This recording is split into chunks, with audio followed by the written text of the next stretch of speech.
So Alan, you started FSJ for LNG in December. Can you tell us how that movement started? Okay, over the Christmas break, I had a week off and I had time to think.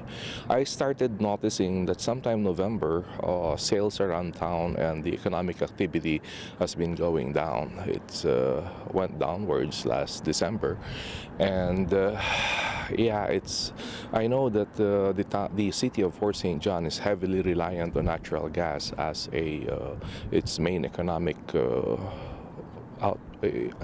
product. So the only way that we can sort of elevate the economic downturn in Fort St. John is to have a more stable demand for natural gas, and that is the LNG plant, the one that's being built, supposed to be built in the Pacific Northwest. I see. And so you've had several demonstrations in the past few months in support of that initiative. What would your reaction be to the kind of growth that this movement has generated in the past little while? Oh, well, it's actually going beyond my expectations because from December to January, I didn't see the group actually rising beyond 1,000. And we are now at around 3,200 at the moment in Facebook.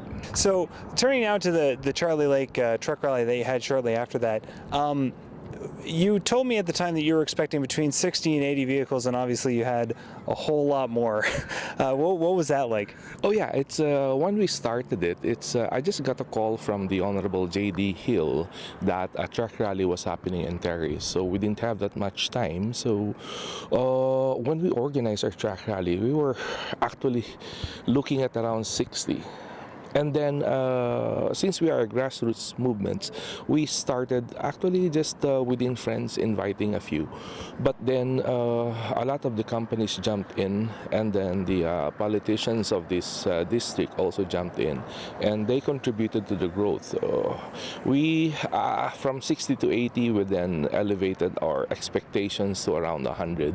And on the day itself, we were expecting around maybe 100, 120. And it was really a shock to us to find out that we had our figures at the end at around 2:30 was that there were 580 trucks and around more than 200 million worth of equipment rolling down the road towards Charlie Lake. Really, thanks to the news media and to outfits like you, we had our first national attention with that rally. I see. And so you were telling me that you've got another event coming up. Tell us a little bit about that. Okay. Now, we will have our LNG or bus ride to Ottawa. This is, again, a grassroots movement. And we thought of this because we have done the truck rally, we have done the petitions, we have done the people rally, wherein our British Columbia Premier, Christy Clark, attended. And we feel that there's nothing more that we can do in this town. So our mayors went to Ottawa. There are some business outfits or business organizations who've been going to Ottawa. What's missing is that the grassroots, the workers, the unemployed workers, the underemployed workers, these people will have to go to Ottawa and show the politicians, the decision makers in Ottawa, that these real people exist. I see. So, how is this going to work? I understand you're going to be using this bus here behind us. Yeah, we will be using this bus. It'll take us around 10 days to get to Ottawa because we will be making stops at resource reliant cities and towns as well. We will be interacting with their people, and we will be sharing our practices and our best practices so we can move this movement more effectively. With this LNG or bus truck ride, it's not just Fort St. John. People from Fort Nelson will be joining us.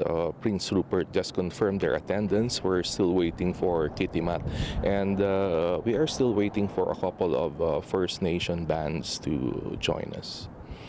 Okay.